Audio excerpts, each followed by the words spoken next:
ব্রাহ্মণবাড়িয়ার নাসিরনগরে রাতের আঁধারে ব্যবসায়ী যুবককে কুপিয়ে হত্যা করেছে দুর্বৃত্তরা।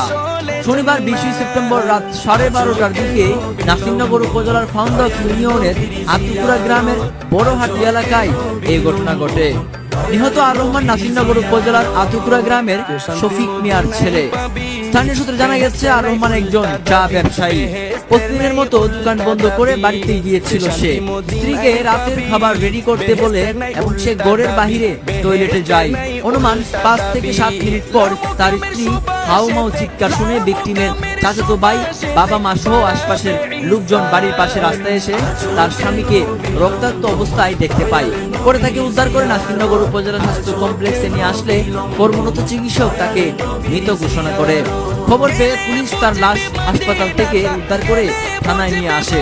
বর্তমানে আর রহমানের লাশ নাসিরনগর থানা পুলিশের হেফাজতে রয়েছে।